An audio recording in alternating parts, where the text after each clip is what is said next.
If you're trying to improve your fantasy team, you're in the right spot because this is the best waiver wire week of the entire year. I'm talking specifically for the running back position where you honestly could argue there's like 8 to 10 names that are worth picking up. But in this video, we'll break down the 7 guys I consider priority adds for your fantasy team, and I believe they can help you. And we're going to start with Sean Tucker. Yes, you all now know the name Sean Tucker if you didn't already because he's worth adding off of what he just did. Now, before we get there, the reason why he had more opportunity this past week was because Rachaad White was inactive with a foot injury. It kept him out of practice during the week. This is something to monitor as well. So entering this game in week 6, the Tampa Bay Buccaneers had this backfield. Bucky Irving, their rookie that they like a lot, who's been explosive when given touches this year, and Sean Tucker, a second-year undrafted player out of Syracuse, so the only reason why he did go undrafted was because of medical issues, but he was also an explosive, fast, dynamic, big running back in college. And you saw that immediately in this game because he had 3 touches early on and he had 62 yards, getting an explosive run of at least 10 yards on all 3 of those early on. And by now, you might already know that he popped off. He was the running back 1 on the week. This is being recorded before Monday Night Football, so assuming Breece Hall or James Cook don't top this, he will be the running back 1 on the week on just 17 touches,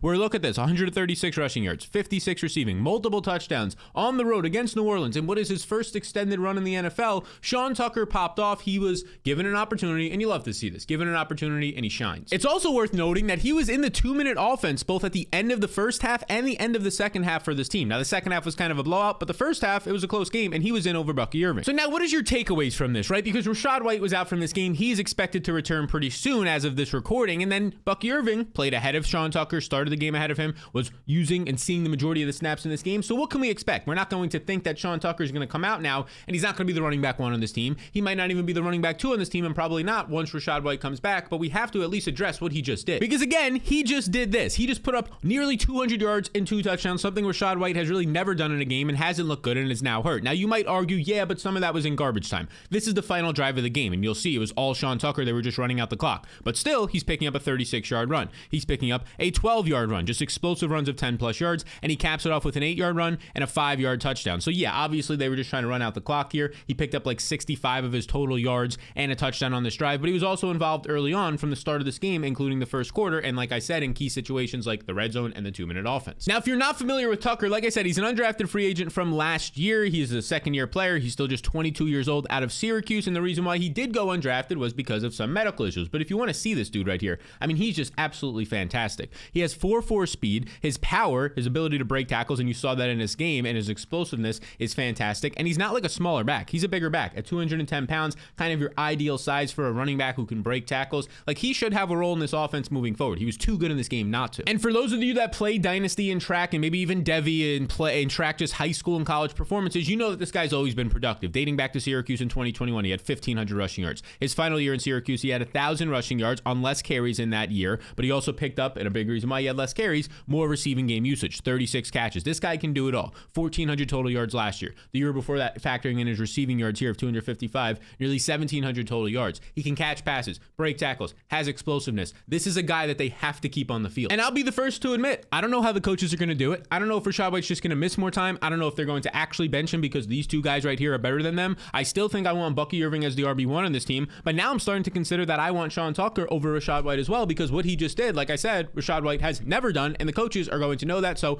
I think Sean Tucker's an add in all 12 team formats or deeper. And so is this next guy, another younger player who's currently available in over 90% of leagues. Sean Tucker's available in 99% of leagues. Kamman Vidal is available in 90% of leagues of the Chargers, and the reason why he's appealing, couple of things. First off, it started last week. You should have already picked up Kamman Vidal in all 12-plus team formats. Now you have to clear waivers in 90+% of leagues because Gus Edwards with an ankle injury was placed on the IR, will miss at least 4 games. I don't think Gus Edwards is going to come back to this team and see any significant role because Kamman Vidal, in my opinion, is a very good running back, and we just saw that this past week. We started to get some hype as well, so again, another reason why you should have picked him up. We were talking about this in the Discord. We were talking about this in a lot of different places on Yahoo, so hopefully you got him. You saw Jim Harbaugh said, yeah, this guy is just waiting and sitting on a spring to get ready to go in his NFL debut. And literally, that's the perfect way to say it because sitting on a spring ready to explode, his first touch in this game, he took for a 40-yard touchdown. He finished the game with just 6 touches, right? It's just 6 touches in a tough matchup against Denver, 50-plus yards, multiple explosive plays, 13 fantasy points. That is an impressive performance for a late-round rookie who ended up really not even being a talk of the town in free agency or in the draft season, and just like this, he pops off. Now, of course, he's not going to be the RB1 on this team. J.K. Dobbins is still there. We had him as a top 10 running back in our rankings this past week, which you can access down below with 20,000 other people. J.K. Dobbins, 57 snaps to Kamman Kamman Vidal, 19. You scroll over here, J.K. Dobbins, this number according to PFF, 25 carries to just 4 for Kamman Vidal, 3 targets, this number right here compared to this 2 for Kamman Vidal. But that's not the point of this video. The point of this video is not to say Kamman Vidal is a new running back of the Chargers. No, it's to say you should add him before that potentially happens. We know right now Dobbins is the potential workhorse. And that should have been your expectation entering this week, that J.K. Dobbins was still the running back one coming out of a bye week for an older player. But there's also a reason to say, like, yeah, J.K. Dobbins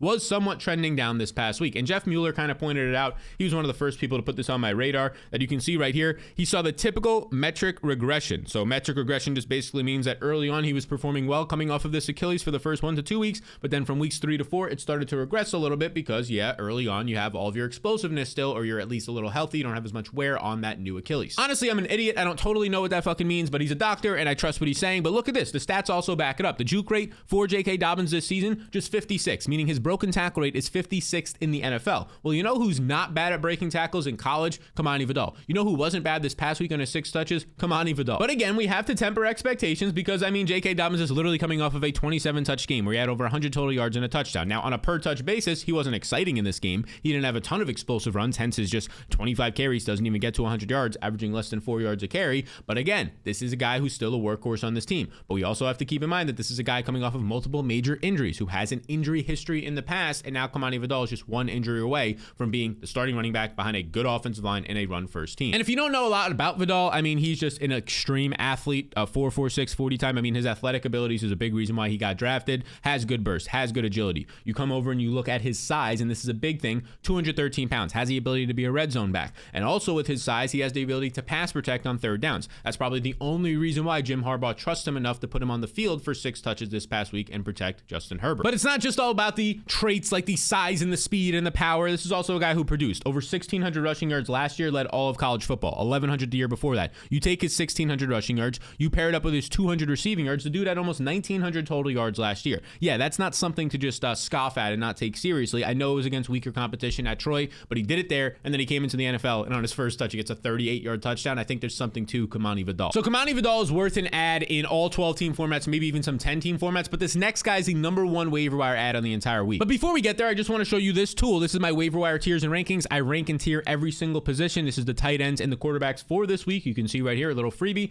The running backs and the wide receivers, if I were to scroll over, you would see 20 names for each of those ranked exactly on how you should be prioritizing your fab budget, your waiver wire priorities this week. 20,000 people just got sent access to that literally, like, let me see here, literally like 3 minutes ago, they just got sent access to that scheduled out. And if you want to get access, you just follow these 2 simple steps. You see how to get access. There's a link down below to this page. It's the only link in the description, and you follow these 2 simple steps. It will take you to this page where you sign up through one of our 2 partners. Now, the reason why you'll sign up through one of our 2 partners is because it makes it a much better offer for you, risk-free through one of our 2 partners. Now, what does that mean? It means it's a one-time payment of $10 when you sign up through one of our 2 partners, and if you don't make your fantasy playoffs, you get that $10 right back to you when you reach out, no questions asked. You can see that's laid out right here. I'll give you a 100% refund of $10, making it risk-free. Everything that's included, you could check out down here as well. I'll send you tools every day of the week to help you win your matchup, win your fantasy league, get to the playoffs, and smack around your competition. So if you want to get access with the 20,000 others who use the tools that I make and use for all my leagues, you can scan the QR code that's been on the screen right here, or click that link in the description below. I'm only offering this for another probably 2 weeks, and then we're done with the fantasy blueprint this year. So be sure to check it out. In terms of getting access, it'll run the entire season. Don't worry. Now, that #1 waiver wire ad is Ty Chandler, who's coming out of his bye week and still somehow available in 75% of fantasy leagues. Now, here's the deal. Look, we always said that Aaron Jones on the Minnesota Vikings, he's been great this year, and assuming that he's healthy, yeah, Ty Chandler's not going to be valuable, but that's if Jones is healthy. But what do you know? Before the bye week for the 2nd straight game, Aaron Jones left with an injury. This time he did not return with a hip injury, and according to DPAC, as of last night, somebody asked DPAC,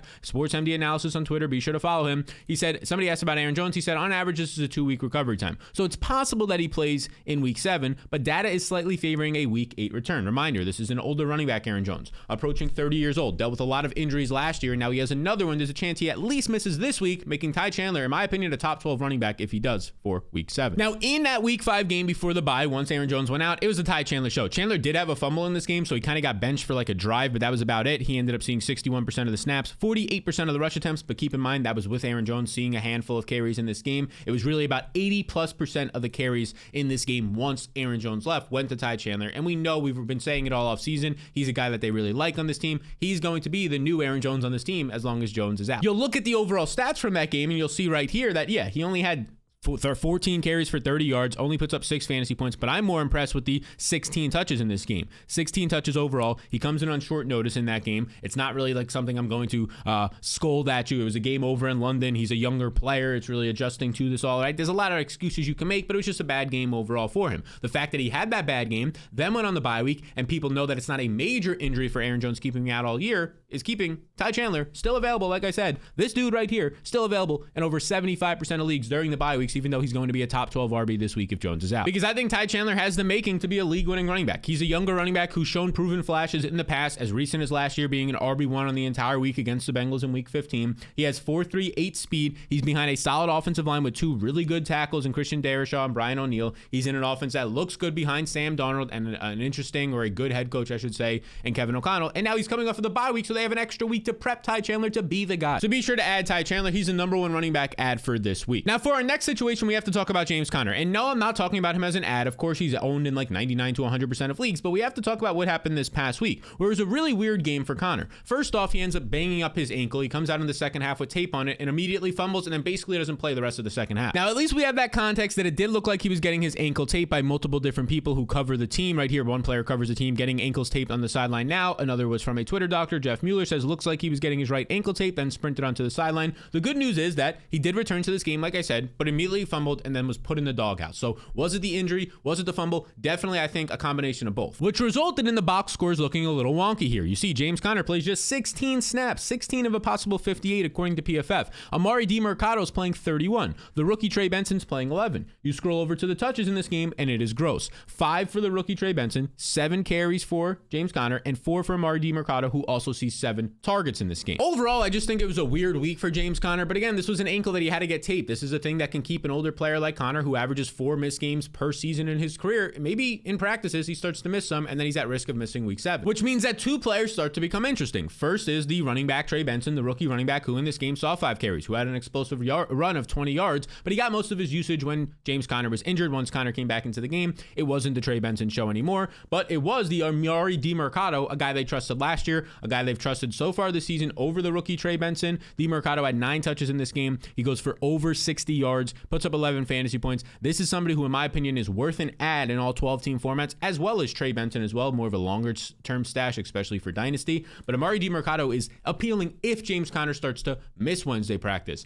miss Thursday practice, right? So maybe you get ahead of it right now if you can. Now, with that said, I wouldn't immediately close the door on Trey Benson. He is a guy that they drafted in the 3rd round, was the 2nd running back taken behind only Jonathan Brooks in the NFL draft. And you scroll over here, the dude has 4.39 speed. Not only does he have legit NFL speed, he also has legit NFL size at 216 pounds. This is a guy who in 2022 set the broken tackles record in college football, beating out guys like Kenneth Walker and David Montgomery's previous record. So yeah, he's that type of pedigree of a player. So he's a guy that if Conner was to miss, I could see them going, yeah, Amari DiMercado will be our passing down back. We split touches with Trey Benson. Maybe we give the rookie this week 12 plus carries, and that's an opportunity for a guy to break out. Every single week now, it seems like we're seeing a younger player break out. We just saw it with Sean Tucker. We somewhat saw it with Kamman Vidal. We're seeing it in past weeks almost every single week. Jordan Mason to start the year, right? So why not stash these exciting younger players who we know were good in college? The next running back situation I have to remind you about is Jaylen Wright, who's coming out of his bye week. And the reason I have to remind you about this is we did see Devon Chan suffer a concussion in week 5 before the bye week and didn't return. Now, on average, as we'll pull up right here from SportsMD analysis,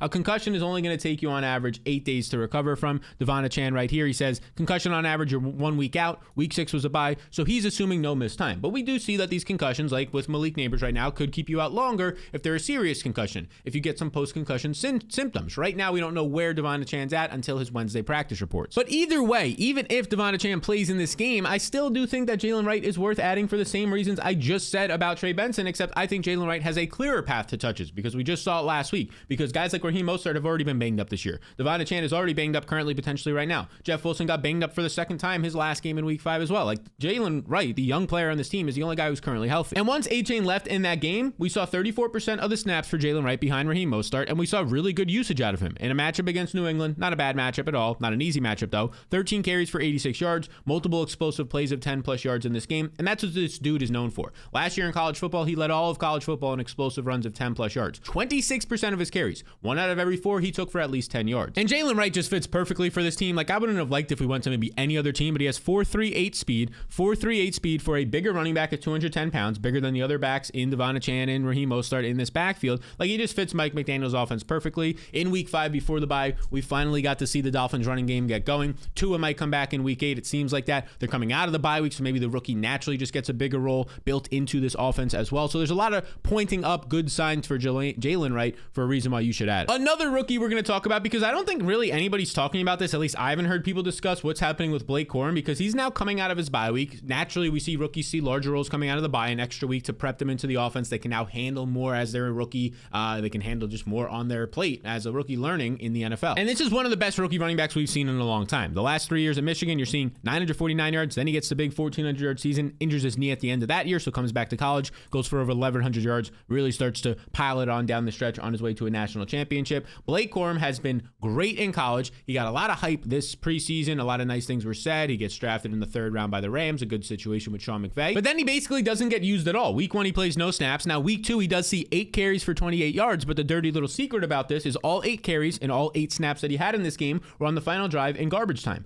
Outside of that game in week 2, where he saw 8 straight carries to end the game in garbage time, he had no usage entering his game in week 5 before the bye week. It was all the Kyren Williams show, and the actual RB2 on this team, like similar to last year, was Ronnie Rivers. So Blake Corum was like, what's going on here? We know he's a rookie. Is it taking him that long to develop? Well, we got some answers in week 5 before the bye week. His role expanded. Now, this doesn't look like anything crazy. 5 carries for 25 yards. That's decent, 5 yards per carry. 1 reception for 8 yards. Again, that's decent. He's averaging 5.5 yards per touch in this game, but just 4 fantasy points. Kyren Williams being the guy who got all the points again. And now the bye weeks come into play, and nobody remembers what Blake Corum did before the bye. But very quietly, his role expanded. He actually saw his first serious usage of the season, and now he enters the bye week, which again, naturally, rookies start to get more usage coming out of that. So this is not me saying that Blake Corum is now going to pass Kyren Williams. No, it's another situation where I'm saying pay attention to these details. Why not pick this guy up before Kyren Williams goes down, and now Blake Corum is getting 16 to 20 touches a game, and Cooper Kupp's coming back, and Puka Nacua is coming back, and the Rams offense looks good. And let's not just kid ourselves and think that Kyren Williams is not somebody who picks up injuries. He's had 3 foot or ankle injuries in his first 2 seasons and 5 games into the year now, so not even 2.5 years. He's already had 3 serious injuries that have kept him out for games. So I do believe that Blake Corum is somebody worth adding right now, and I think this next backfield, which has another rookie in it, is at least worth mentioning. And I'm not talking about Jordan Mason. Of course, he's not a rookie, but I want to talk about what happened to him on Thursday Night Football. Man, it was a frustrating time to own Jordan Mason, which I have him in like 75% of my leagues. We were screaming at the top of your lungs, spend your last draft pick on him before Christian McCaffrey, before the season started, and hopefully a lot of you did. But in this game, he was going off. He had over 70 yards in the first half. He finishes the game with 10 touches for 82 yards. That's a great game in general, but then you realize that, yeah, this dude only played 1.5 quarters of football, came back in the second half for 1 play, was injured, his shoulder got banged up, and then he did not return to the game. Such a frustrating game to be a Jordan Mason fantasy manager. As you can see right here, he has returned to the game. That was all of the tease. He played 1 snap and then stayed on the sideline with his helmet. What are you doing, bud? But as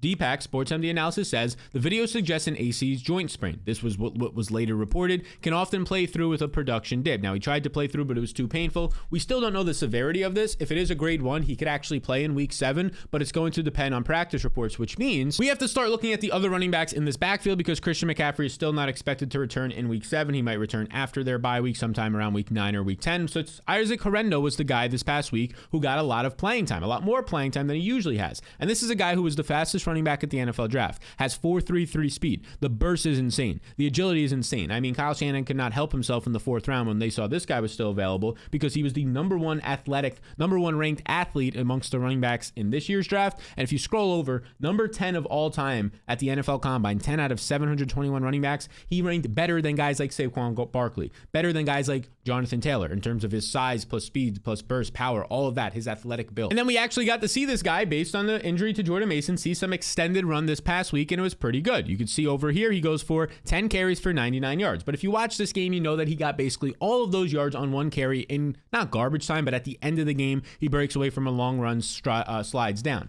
But the hidden stuff in this game that not a lot of people are going to notice, because he had about 100 yards rushing, and they're going to point to that in the Jordan Mason injury, was that he split the backfield with Patrick Taylor, a former Green Bay Packer, a guy who is like a decent running back, solid pass catcher, solid in pass protection. He had 16 snaps to 17 for Isaac Horrendo. You scroll over to the touches, 6 opportunities, 5 carries and a target for Taylor, 10 carries, no targets for Isaac Horrendo. So even if Jordan Mason was to miss, which I don't think he's going to, you're going to get just 1 game before the bye week, and then McCaffrey might come back. In worst case scenario, Mason would come back. So the sum summary is you get maybe one game out of Isaac Horrendo where he's probably going to split a backfield. And again, that's a big maybe you get him. So I do think he's worth bringing up because of this right here, because of this performance and because he's a young player. And a lot of people will ask me in the comments, but what about Isaac Horrendo? But the fact that they play the Chiefs this week at home, brutal matchup if they even play, even if he sees extended usage at all, depending on Jordan Mason's injury. But then after that, they go on bye week. And yes, the matchup against the Cowboys is appealing, but by the time they're back from the bye, Jordan Mason would definitely be healthy at that point, and Christian McCaffrey is going to start to make his return. So I personally don't think you have to be spending any fab on this backfield unless we get an updated news piece that Jordan Mason is definitely going to miss extended time. The next situation I want to talk about is Trey Sermon, and hell no am I not telling you to recommend to add Trey Sermon. I told you last week this guy was a ball of dust. I told you that his 15-point fantasy performance that he ended up having was not real, that his 6 checkdowns on 6 targets where he had no explosive plays on 6 receptions, which is like crazy in the NFL for a running back, 25 yards, 10 carries, 38 yards. He's a fullback. Like we watched some of his carries last week. The guy's basically a fullback. You can see that based on his 4.66 speed, based on his bigger size. This is not a quality NFL running back, and we told you not to start him this past week. I said you can sit Trey Sermon, and people were like, no, there's no way. He just had 18 fantasy points. I have bye week issues. I said he's not going to do anything for you if he doesn't find the end zone. And that's exactly what happened. The dude had no targets because yes, the team saw that, yeah, this guy stinks at catching the ball. Let's give somebody else those. More on that in a second. And then 18 carries for 29 yards, no touchdowns. So what does he do for you? Nothing. You might as well have sat or started basically 70 other running backs this past week. But instead, the guy that got more usage this week very quietly was Tyler Goodson, a former Green Bay Packer again, a guy out of Iowa who's just 23 years old, and he's a very explosive player. 4.42 speed, agility is top 4%, 96 percentile, well above average burst at 76 percentile. If you just watch this game, his 33-yard run, you know that he's a way better running back than Trey Sermon. And he had 12 carries in this game. He totaled 65 total yards in a tougher matchup against Tennessee. 10 fantasy points is nothing to get crazy about, but the underlying usage, he started seeing more usage on early downs, more passing downs. He earned actual targets in this game. In this game, if we go back to it, he had 4 catches on 5 targets because they said we can't give those to Trey Sermon because he did absolutely nothing with them. Now, of course, all of this only matters depending on Jonathan Taylor's status, which as of right now, we don't know. He hasn't practiced in 2 weeks. The dude did suffer a high ankle sprain, which is on average 4 to 6 weeks to come back from. Now, they're kind of downplaying it, but he's already missed 2 weeks. I think there's a decent chance he misses 1 to 2 more games, and if that's the case, I would much rather have this man right here in Tyler Goodson than a Trey Sermon. So he's somebody that's worth an add in deeper leagues depending on Jonathan Taylor's practice reports. And before we get to this next backfield that is, oh my God, it's changing more than any other backfield in the NFL in my opinion, and it's something worth noting, 65% of you are not subscribed to this YouTube channel. We just cleared 150,000 subscribers. Thank you all a ton. Be sure to hit that subscribe button. This is our gentleman's agreement. If you're at this point in the video, you find it helpful, you're getting value from this, the only way you have to repay that is by hitting the subscribe button. It takes me about 6 to 7 hours to make, edit, research all these videos and get them out to you beautiful people. And I do that for you guys. So if you could just do me a favor, hit the subscribe button in return. It goes a really long way to help us build our channel, build our platform, and continue to put out these beautiful videos for you. So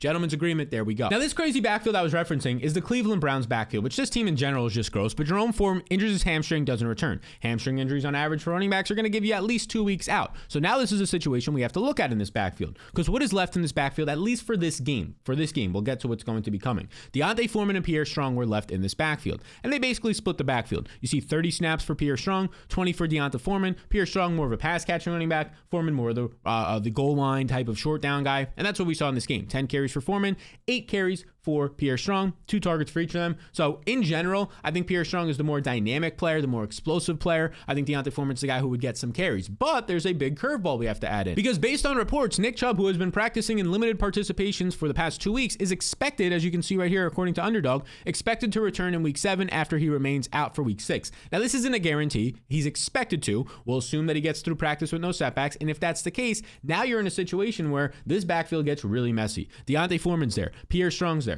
Nick Chubb is there. I don't think, obviously, Nick Chubb, based on name and based on his pedigree, should be the starting running back, but I don't think they're going to give him the full workload right away. I think you're going to see Nick Chubb involved in week 7 if he plays. Pierre Strong on passing downs and maybe a little bit in the 2-minute offense. And even Deontay Foreman rotating in for a week or 2 with Nick Chubb. So I personally think that with Jerome Ford, assuming that he's going to miss a couple of weeks here, this is a messy backfield. It could take Nick Chubb 2, 3, 4+ weeks to get ramped back up to speed as an older running back coming off of the most gruesome injury you could possibly have. So what does all this yapping about the Browns backfield mean? It means that I don't really want to add any of these guys. Now, I think that it's the perfect time to trade away Nick Chubb. We've talked about that in the trade away video last week because I think people have a lot of expectations, and now Jerome Ford's injured and they're thinking he's going to come in and save the day, even though, again, he's an older running back off a gruesome injury. I think his stock is maybe the highest it'll be all year. Interesting time to try and trade him. But in general, don't add anybody from this backfield. I have to bring it up, though, because I will get questions about it. Next guy to just a quick hitter on him is going to be Audric Estime. This is a guy who is activated for his week 6 game. He's a 5th-round rookie, just 21 years old, and he's an interesting guy. I mean, this is a bigger running back back at 221 pounds. His downside was that he didn't have a lot of speed at the NFL Combine, but then at his pro day, he showed some speed, so maybe it was just a bad day for him, a bad start at the Combine. A productive player in college, though, was Estime. Last year, 210 carries at Notre Dame, over 1,300 rushing yards. Between that and his receiving yards, he had barely, or right around, I shouldn't say barely, right around 1,500 total yards. And this is a guy who's now entering a backfield. Javonte Williams has been playing better, at least coming into this past week. Jaleel McLaughlin is there, so it's not like he's going to get guaranteed touches right away. Like you see this past week, it's his first ever game. He sees just 2 snaps, so he's obviously not getting involved right away. But this could easily be next week 15 snaps or 20 snaps, and now he's a guy that becomes a priority ad in 12 to 14 team leagues. So if you have the ability to stash a guy like Estime, again, don't drop somebody like a Ty Chandler or somebody else we've talked about in this video. But if you're in a deeper league, I know there's people out there in these 12-man deep benches, 14, 16-man leagues. Estime needs to be rostered in those deeper leagues, and definitely Tyler Algier needs to be rostered in those. I don't know how Tyler Algier is available in nearly 80% of leagues. Like, he's the most valuable handcuff up there right now with probably like Braylon Allen. Make sure he's also added. Other names that need to be added, obviously Tyron Tracy. I didn't want to talk about him in this video because he's rostered in over 50% of leagues, but make sure he's added as well. But look, I'm not one of these dudes who's going to sit here and say Tyler Algier is taking the backfield away from Bijan Robinson. It's a 50-50 backfield. Like, I don't actually believe that. There was one game earlier this season, 2 weeks ago, where Tyler Algier saw more carries, was way more productive on the ground than Bijan, but very quietly and underrated, Bijan entered that game with a shoulder injury, left that game with picked up a minor hamstring injury. So that might be part of it. But this past week, it's kind of getting hard to say like Tyler Algier is not going to continue to be involved, because look at this. Plays 29 snaps to 39 for Bijan, and you scroll over here, and in a game that they were commanding late, it's Tyler Algier getting 18 carries and closing out the game in the fourth quarter. Bijan 15. Now Bijan gets the targets. Bijan scores multiple touchdowns. He goes over 100 yards. It's a get right spot for him against the Panthers. So it's all fine for Bijan, but Algier is still involved. And this is a dude that week to week, he just got 18 carries. A week before that, he had a 10 fantasy point game. Like, week to week, he could be a flex option for you to fill in for some bye weeks. And if something was to ever happen to Bijan, he's now a top 12 running back the rest of the season in this offense, because we've already seen him go for over 1,000 yards, set the Falcons rookie rushing record in 2022.